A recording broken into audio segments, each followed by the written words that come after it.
domingo pasado, mientras disfrutaba de una práctica con mis amados hermanos, uno de ellos está aquí, y ahí está su esposa y sus hijas. Luego de celebrar ese acontecimiento precioso de la resurrección de nuestro Señor Jesucristo, uno hacía hincapié acerca de cómo Pedro negó al Señor 3 veces y de cómo trataba de estar cerca con la expectativa de qué haría el Señor. El otro hermano argumentaba de la importancia vital de apegarnos a las Escrituras a fin de discernir la verdad y el propósito para comprender lo que Dios nos estaba hablando. Entonces reflexionaba con ellos de cómo Pedro, después de su temperamento acelerado y sus arranques de cortar orejas, querer morir junto al Señor para después negarle 3 veces y tantas cosas más erradas que hizo Pedrito, sin embargo, llegando el momento preciso, fue llevado donde no quería, pero sin negar a aquel que lo comisionó para guiar y apacentar a sus ovejas. Y es que él había sido transformado, madurado y entendido lo suficiente para dejarnos bien claro este mensaje. Bendito el Dios y Padre de nuestro Señor Jesucristo, que según su grande misericordia nos hizo renacer para una esperanza viva por la resurrección de Jesucristo de los muertos. Primera de Pedro 1:3, que nos acaba de leer nuestro amado hermano, que era uno de los cuales estábamos hablando ese domingo. Vamos a empezar por una de las aristas de esta esperanza. Esta esperanza de la cual se ha hablado tanto y que estoy seguro de que cada uno de los que están aquí sentados va a seguir escuchando hasta el día de la venida de nuestro Señor Jesucristo o hasta que parta con Él. La salvación, una de esas aristas. Primero es la esperanza de salvación plena. La esperanza que al haber creído en Jesucristo ustedes están libres de toda condenación en este momento presente y están libres de toda condenación en el futuro en relación a todos sus pecados. Que además de esto, quien quita la condena del pecado también destruirá el poder de ese pecado sobre ustedes. Ustedes tienen esta esperanza, que al ser lavados, que al ser llevados a amar la justicia, recibirán la capacidad de caminar en la obediencia, perfeccionando la santidad en el temor de Dios. La esperanza de ustedes, y cuando digo ustedes, digo de nosotros,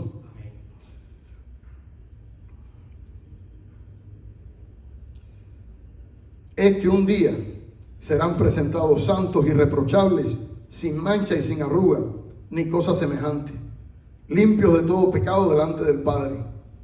Un día seremos presentados santos, limpios de toda culpa. Tenemos la esperanza de que todo aquel que tiene esta esperanza en Él se purifica a sí mismo como Él es puro. Tenemos la esperanza que seremos como Cristo mismo, de tal manera que la gloria de su santidad será nuestra gloria. Y veremos su rostro, y su nombre estará en nuestras frentes, y estaremos sin mancha ante el trono de Dios. Ahora pues nunca se rindan. Nunca permitan que ni una sola partícula de esta esperanza se reduzca. Que nadie quite valor a esa verdad. Que el Señor Jesucristo los ha limpiado de toda culpa y del castigo del pecado, de manera que no queda ni una sola mancha que los acuse o que los condene. Recordando esa palabra que dice: ¿quién acusará a los escogidos de Dios? Es Él quien nos escogió. Además deben sostener que si Él los ha lavado una vez, no necesitarán ser lavados otra vez en esa fuente repleta de sangre, pues el que está lavado no necesita sino lavarse los pies. Y me recuerda también ese precioso tiempo que pudimos compartir en coinonía los hermanos el jueves pasado. Gloria a Dios por ese tiempo. Ahorita la hermana me sacaba unas lágrimas. Sí, y no era de emoción. Era por ver la gracia de Dios en tu vida, para transmitir ese amor de Cristo en todos nosotros. de que seamos un solo cuerpo. Y eso es lo que tenemos que hacer. Servirnos los unos a los otros en amor, edificándonos en la palabra de Dios y mostrando ese amor que Cristo pone en nuestros corazones. El agua será una segunda cura para aquello que ya ha sido limpiado y quitado por la sangre. El lavamiento con sangre ha quitado toda la culpa e impide toda posibilidad de que el pecado tenga dominio sobre ustedes. El perdón total y la justificación plena son pruebas de que, debido a que nuestro Señor sufrió la pena de muerte, ya no están ustedes bajo la ley, sino bajo la gracia. Gracia que, por cierto, no nos da autoridad para hacer lo que queramos, para vivir como queramos, como algunas de las personas que malinterpretan esa salvación que tenemos segura en Cristo Jesús. Piensan que da rienda suelta a hacer libremente todo lo que querramos, y no es así, porque es ese mismo amor por Cristo, por lo que Él hizo y por esa promesa de Dios que Él dio de tenernos en nuestra mano, que nos da la seguridad y nos fortalece para no caer, para que el pecado no se enseñoree de nosotros, para no practicarlo, sabiendo esto, que aunque seamos perfectamente imperfectos, aunque erremos, tenemos un abogado en Cristo Jesús, que es quien nos levanta, quien nos ayuda, quien cuando caemos nos dice: no es por ahí, es por aquí, es mi palabra, obedécela y camina en ella. Pero es la seguridad de que Él lo hace en nosotros. Quien ha creído en su nombre, quien ha sido atraído por el Espíritu a la gracia divina de creer en Jesucristo, automáticamente es limpiado por su sacrificio. Díganme, hermano, ¿no es esta una esperanza viva?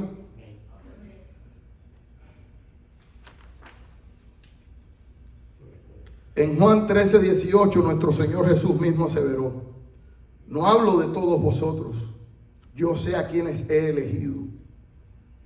Pedro era una oveja escogida, elegida, que en su andar por el camino ensuciaría sus pies. Todos lo sabemos. ¿Cuántas veces se equivocó?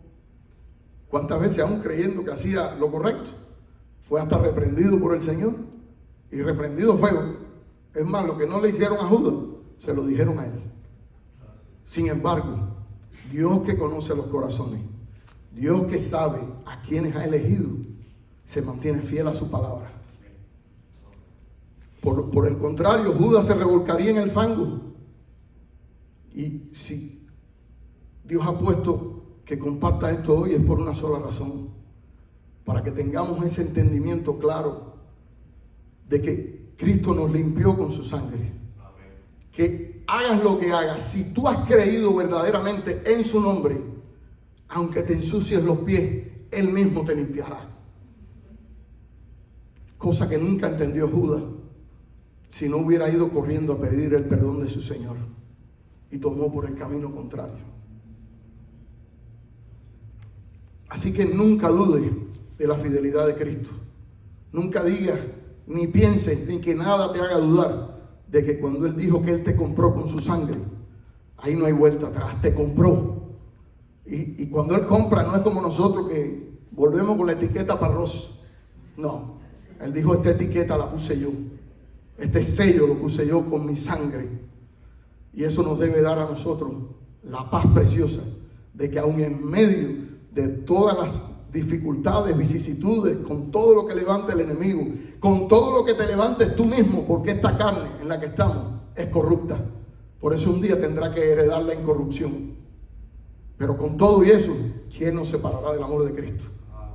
Nada, ¿verdad? Pedro tenía una esperanza viva. Él sabía que Jesucristo era el Hijo de Dios. Eso fue lo que hizo la diferencia. Eso fue lo que lo hizo llorar amargamente. Pero eso fue lo que lo hizo que aún en su propia carne, aún cuando años después en su ministerio se equivocaba, todavía el Señor tenía la misericordia, porque sabía a qué lo había llamado. Y el día que tuvo que ir caminando a donde no quería ir, como lo dijo Jesús, caminó y no lo negó, y hasta la muerte fue, sabiendo, como decía mi hermanito, que no murió, sino que durmió, con la esperanza de una resurrección, tanto en alma, en espíritu como en cuerpo. El mundo vive de ilusiones y muere de desengaño. Otras veces exclama, la esperanza es lo último que se pierde. Pero nuestra esperanza no procede de una frase positiva ni de una ilusión pasajera. Nuestra esperanza está fundamentada en Dios. La palabra esperanza en la Biblia expresa confianza y seguridad en relación con el futuro, porque se basa en las promesas, el carácter y la fidelidad de Dios. Echemos una mirada a esta esperanza a través de la palabra. Hoy estoy seguro que muchos de nosotros se les despertó una esperanza carnal. Que no llueva. Señor, lloverá, no lloverá. Somos débiles, es normal. Pero no tiene que ver con nuestra fe. Nuestra fe con respecto a la salvación es: Señor, tú diste tu vida por mí y yo confío en eso. Amén. La esperanza de la resurrección. Si realmente creen en Jesucristo, tengan la plena convicción que Él los conservará hasta el final. No importa que suceda, dice la palabra de Dios. Por lo cual estoy seguro que ni lo presente, ni lo porvenir, ni lo alto, ni lo profundo, ni ninguna otra cosa creada nos podrá separar del amor de Dios, que es en Cristo Jesús, Señor nuestro. Por lo que más quieran, no suelten la esperanza de la perseverancia final, de la preservación final, pues hay un poder purificador, alentador y estimulante en esa preciosa verdad. Él guarda los pies de sus santos, sin moveros de la esperanza del Evangelio. Tenemos una esperanza más allá de esta vida, porque creemos que experimentaremos la resurrección. En cualquier caso, nuestros cuerpos se levantarán de nuevo, de modo que lo mortal será inmortal y la corrupción dará lugar a la incorrupción. La gracia de Dios protege los cuerpos, así como las almas de los santos.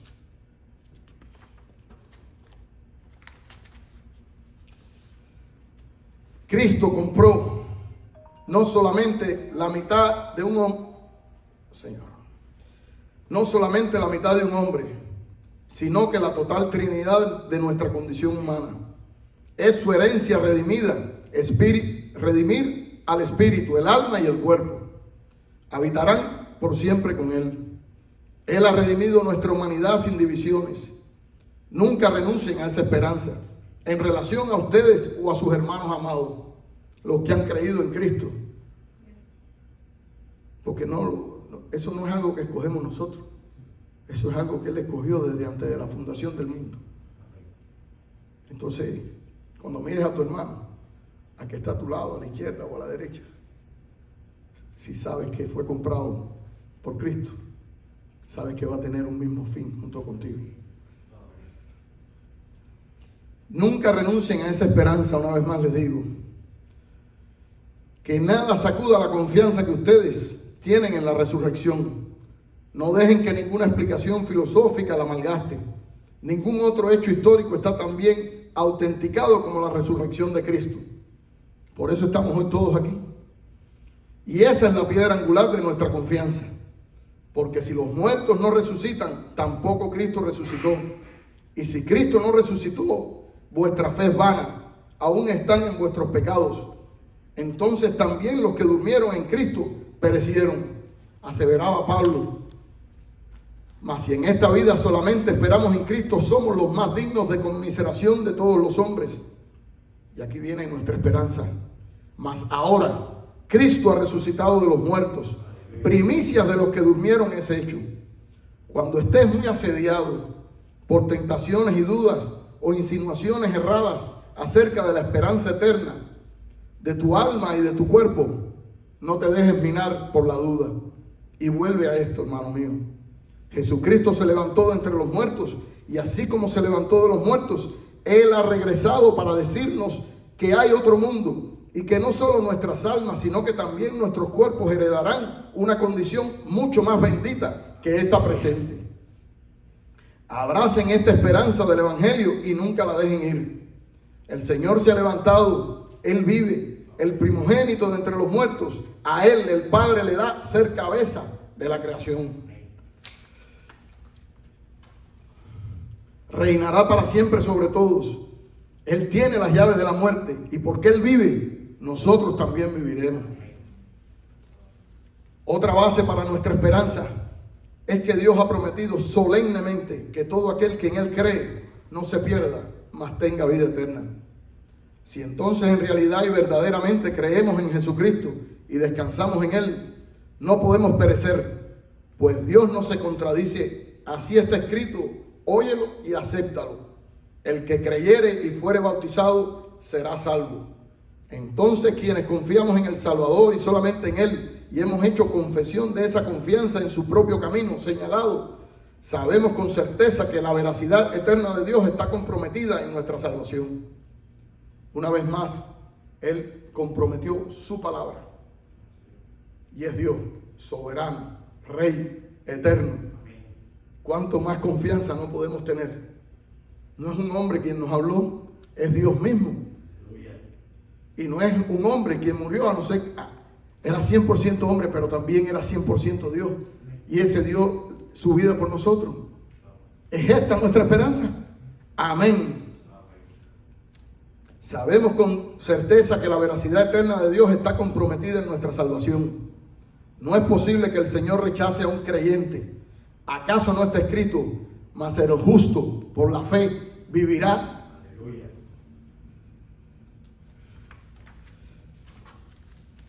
Vivimos porque creemos en el Dios eterno. Todo aquel que en Él cree tiene vida eterna. No pierdan la esperanza de este evangelio, que Dios no puede mentir. Ha fijado para siempre entre nosotros. Otra base preciosa es la inmutabilidad de esta esperanza. Dios no cambia, y por eso los hijos de Jacob no han sido consumidos. La inmutabilidad de Cristo también confirma nuestra esperanza, pues Él es el mismo ayer, hoy y por los siglos. El poder incambiable de su sangre es una torre de fuerza para nuestra fe. Si Dios es inmutable, entonces aquellos que creen en Él tienen una esperanza inmutable. ¿Cómo vamos a movernos de esa esperanza si ha sido su palabra viva la que Él nos ha dado? Si nos pusiéramos a leer todas las veces que sale escrita la palabra esperanza en la Biblia, nos cogía el día de mañana aquí. Y con gozo lo haríamos. Pero todavía, hasta que Cristo venga, tenemos hermanos, tenemos un pastor que nos guía, que Dios le ha dado palabra, le ha dado valor para manifestarla, para enseñarla. Y esa debe ser nuestra oración también siempre. Que Dios te siga usando. Que aún en estos tiempos peligrosos, donde sabemos que es parte de las cosas que tienen que cumplirse porque Cristo está a las puertas, Dios en su misericordia nos ha regalado estar en un lugar donde estamos buscando de su presencia, de su palabra y de su verdad. Peleen la buena batalla de la fe, con la palabra en la mano, con la palabra en el corazón, y que Dios nos dé la fuerza para ponerla por obra. Los voy a dejar con este versículo, Filipenses 1:6, estando persuadido de esto, que el que comenzó la buena obra la perfeccionará hasta el día de Jesucristo. Oremos al Señor. Padre, te damos gracias, Señor. Te damos gracias por Jesucristo. Te damos gracias porque es Él nuestra esperanza. No hay nada en nosotros que sea digno. Tú no encontraste nada en nosotros que pudiera llamar tu atención. Fue tu gracia, fue tu amor incondicional, fue ese conocernos desde antes de estar en el vientre de nuestra madre. Dios mío, todo se encierra en una palabra: fue tu gracia que nos alcanzó. Dios mío, que cada uno de nuestros hermanos en Cristo Jesús, aquí y en toda iglesia que se levante para honrar y glorificar tu nombre, tengamos claro eso en nuestra mente y en nuestro corazón, que tú eres nuestra única esperanza de vida, que tú eres la única posibilidad de salvación, que solo tú eres el camino, la verdad y la vida. Mira el salmista David, que entendió que tú eras la esperanza. Mira a todos los profetas que entendieron que tú eras la esperanza. Mira a Salomón, que en su sabiduría entendió que tú eras la esperanza. Mira, Dios mío, a Job, que tenía claro que solo tú eres esperanza. Que así tengamos esa esperanza de un día poderte ver cara a cara. Que así tengamos esa esperanza de un día esas coronas arrojarlas delante de ti, porque solo tú eres digno de toda gloria, Señor. Padre, que tu iglesia, como orábamos al principio, sea uno en Cristo. Que tu iglesia sea uno en esa unidad, que tu iglesia sea una en esa esperanza, porque solo tú, Jesús, eres esperanza de vida. Gracias, Señor. Amén y amén.